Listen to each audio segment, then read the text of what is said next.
Apocalipse 4, versículo 1, apresenta uma seção da Escritura que detalha coisas que depois destas devem acontecer. O que segue são profecias do fim dos tempos. Ainda não atingimos a tribulação, a revelação do Anticristo ou outro evento do fim dos tempos. O que vemos é uma preparação para esses eventos. Jesus disse que os últimos dias seriam precedidos por várias coisas. Muitos falsos cristos viriam, enganando a muitos. Escutaríamos falar de guerras e rumores de guerras, e haveria um aumento de fomes e terremotos em vários lugares. Mas todas essas coisas são o princípio das dores. Mateus 24, versículos 5 ao 8. As notícias de hoje estão cheias de falsas religiões, guerras e desastres naturais. Sabemos que os eventos do período de tribulação incluirão tudo o que Jesus predisse. Apocalipse 6, versículo 1 ao 8.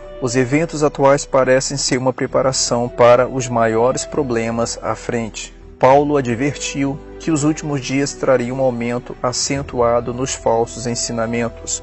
Em tempos posteriores, alguns apostatarão da fé, dando ouvidos a espíritos enganadores e a doutrinas de demônios.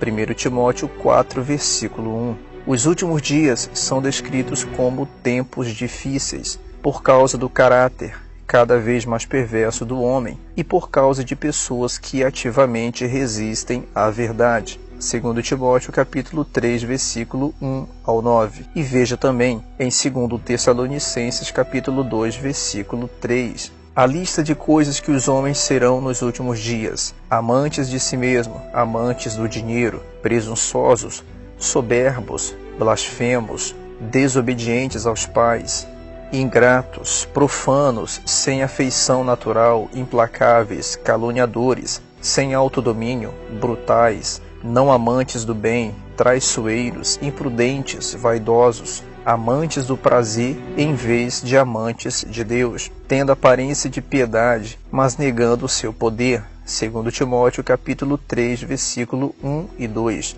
Parece se encaixar exatamente com a nossa era moderna. Pode haver qualquer dúvida de que as profecias sobre a apostasia estão sendo cumpridas? O nosso mundo do século XXI tem adotado o relativismo moral, uma filosofia que está contaminando até a igreja. Por exemplo, muitas denominações estão tendo dificuldades em definir o casamento como sendo entre um homem e uma mulher, e muitos líderes religiosos hoje estão abertamente apoiando a homossexualidade. A Bíblia tornou-se subordinada à procura da igreja moderna de uma verdade mais atraente. Estes são de fato tempos difíceis espiritualmente. A formação da União Europeia e o fato de que temos uma Alemanha reunificada é muito interessante à luz da profecia bíblica. Os 10 dedos de Daniel capítulo 2, versículo 42 e as bestas de 10 chifres de Daniel 7, versículo 20 e Apocalipse 13, versículo 1 são referências a um renascido Império Romano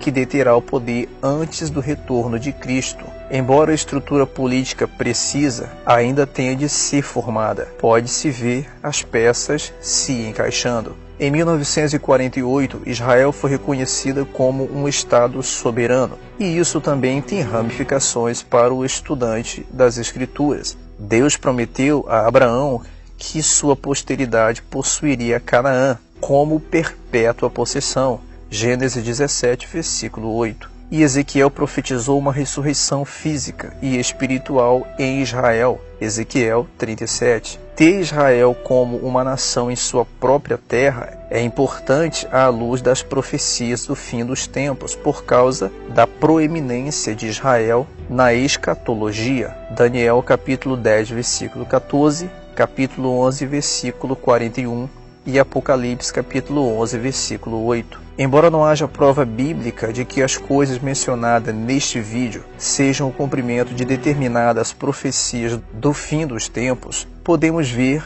quantos desses eventos são semelhantes ao que a Bíblia descreve. Em qualquer caso, devemos estar atentos a estes sinais, porque Jesus nos disse que o dia do Senhor, o seu retorno pelos que lhe pertencem, viria como um ladrão na noite. 2 Pedro capítulo 3, versículo 10. Inesperado e sem aviso prévio. Vigiai, pois em todo tempo, orando para que possais escapar de todas estas coisas que hão de acontecer e estar em pé na presença do Filho do Homem. Lucas capítulo 21, versículo 36.